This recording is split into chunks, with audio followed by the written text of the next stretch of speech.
We're here to talk about Masterminds and Wingmen. My portion that I singled in on was the story about Batman and action figures and how boys are taught to think about being a man. Shown in images of stern, strong, and unemotional figures. You know, if you look at Batman or any hero, they're shown being, oh, men don't cry. Pain is weakness. You know, if they get hit, they hit back. Police officers, action figures, all of these guys are stern. They're in charge. They're never going to show their emotion because that tends to be weakness.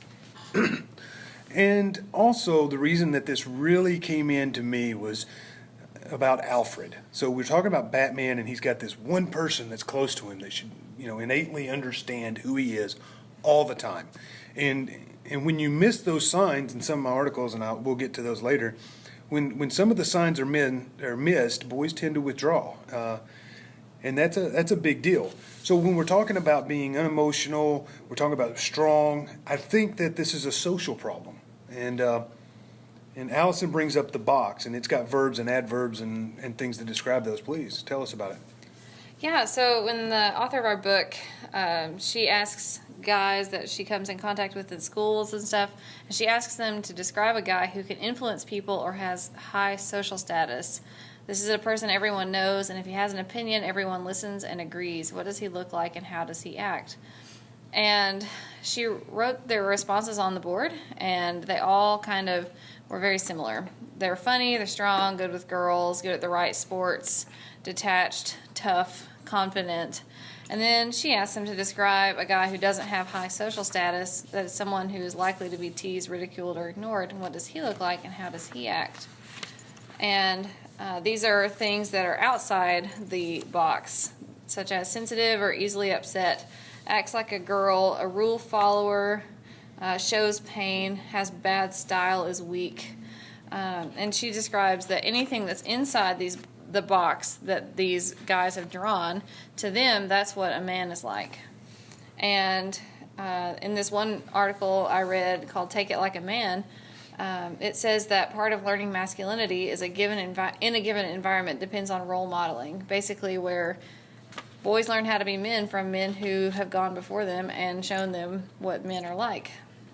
And so they tend to pass on the traits that they believe. And another article I read called The Manhood Puzzle describes linguistic labels that are usually ascribed to females, like effeminate or anything that could imply femininity, like unmanly or emasculated and so on. Those are way more offensive for guys to be called that than girls to be called more masculine.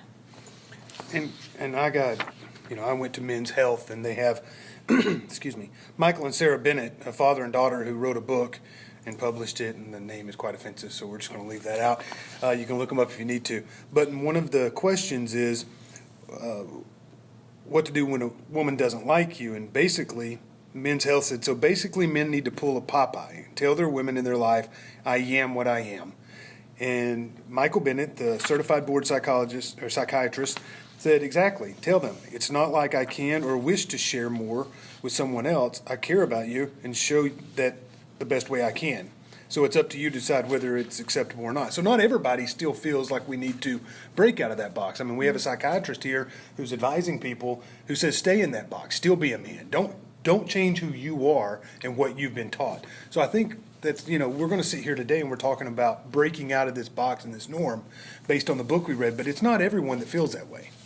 And so while we discuss that, and we're talking about I am who I am, we're going to go to the emotional vocabulary here and talk a little bit about relationships, worldview, things like that. And Presley, what did you find on that? Well, first of all, the emotional vocabulary, it's learned from the time you're born to the time you depart from this world. And a definition of emotional vocabulary would be it's a collection of words, how people express their feelings and reactions to events. And for guys, it is much different because from what I've learned is that most of us are inner processors, and it kind of goes back to what Allison was saying about the boxes. We process things inwardly, and also from what Sam was saying, relationship-wise is guys need a positive male relationship in their life. And a positive and supportive relationship with another guy, because one of my articles to back that up says life is so very different when you have a good friend, and it's because part of us are being shaped by our best friend, and a lot of our shaping comes from that one close friend who is something like us. And guys really need that, but we won't ever say it, because another part of our relationship skills is that it's said that we don't really say much, and that we can't have these good close friends, but actually we can, but we won't ever say it out loud. Yeah, if I can throw something in on that, the importance of boy friendships. During her 20 years of interviews from Vicky, say it, Allison. Zarkiewski. Sorry. Yeah, there you go. I didn't want to mess it up too bad twice in a row. So, 20 years of interviews with hundreds of boys, she heard over and over again that without these friendships, they would go wacko. The boys understood the connection between their close friendships and their own mental health. And that came from one of my articles debunking the myths about boys and emotions. So that backs you up right there. That's a great article. Go ahead. What else did you find? I found that that teachers are important, and that guys won't really seek out, or young adolescents won't really seek out a role model, but they want the role model to come to them. And also relationship-wise, I found in an article that adolescent boys will weigh the cost and reward of dating and in relationships with their peers, and they found that boys were more likely to identify the risk and the cost and reward of compatibility and intimacy and just having a close friend. So, And Raising Boys, Teaching an Emotional Vocabulary is an article that I found. Mm-hmm. And in there it says, from the time your son is an infant, you speak to them with rich and varied emotional vocabulary. You can say, look, you look sad, or you must feel disappointed, without recusing or coddling your son. We can use that as teachers as well.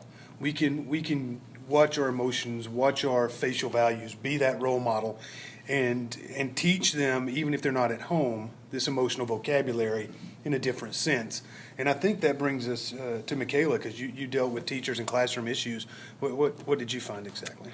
So in the book Masterminds and Wingmen, as we learn about the different issues boys face within society, and just we talk about different points that we can apply to the classroom.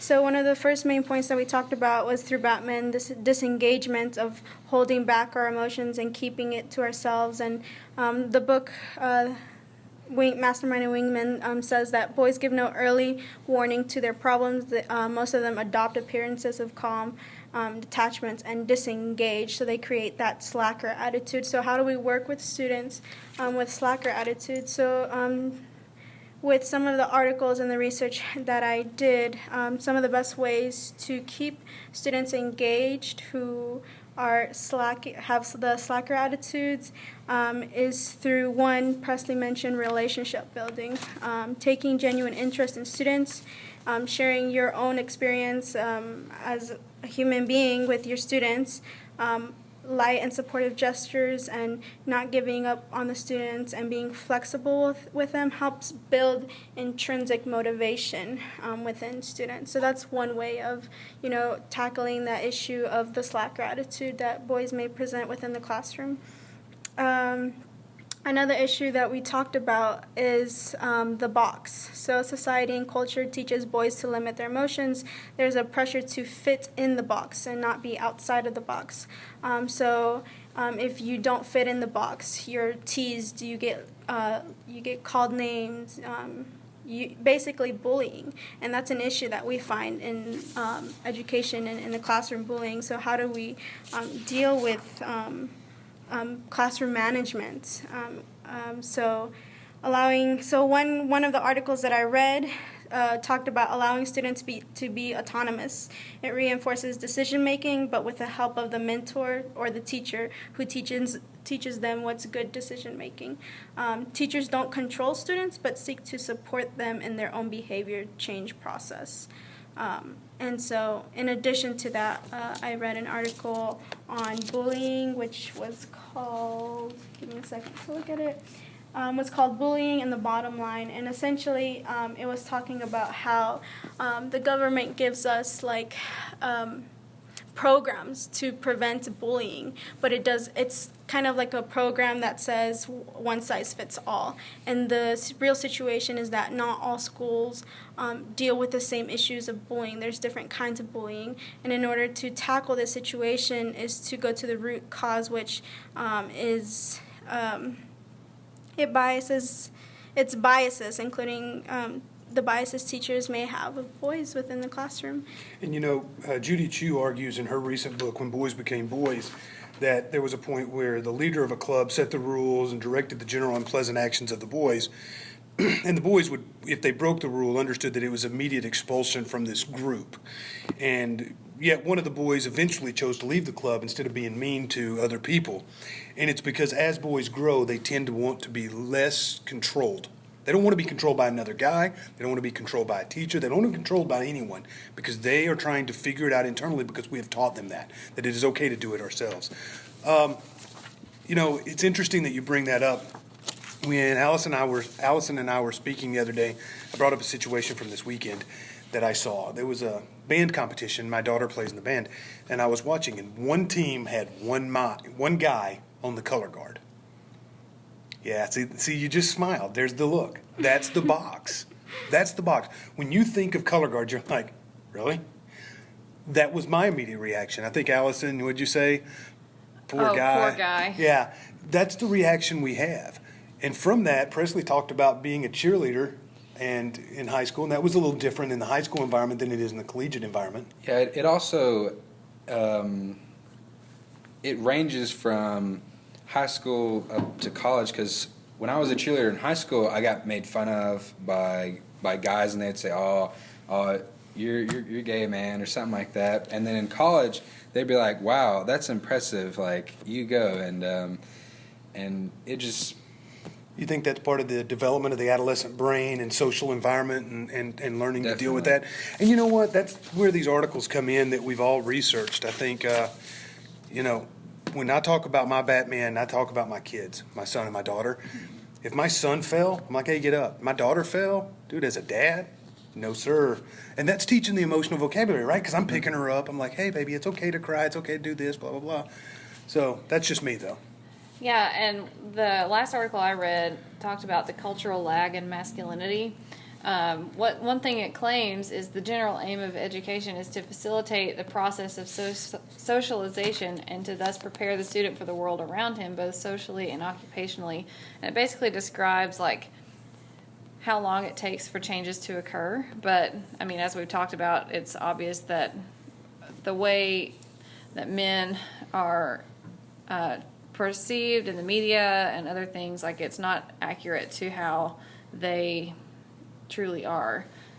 And so us as teachers, knowing how they're going to be in a classroom, as my first article, Take It Like a Man, says, young men who've learned to aspire toward traditional masculine identities, such as those linked primarily to competition, power, and aggression, they will face barriers in developing gender identities that value cooperation, communication, and emotional expression.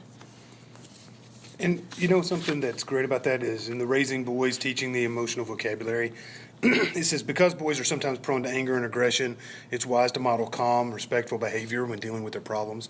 And that's not a quote, that's just me generalizing, but it says that. And as teachers, we need to remember that. So I think that the biggest thing that we can take away from the book as a group is everything's interconnected, and we as teachers need to learn how to deal with that. And I think Masterminds and Wingmen is a great start to us kind of figuring that out. Each person has a role to play, and if every teacher understands that, we'll be good.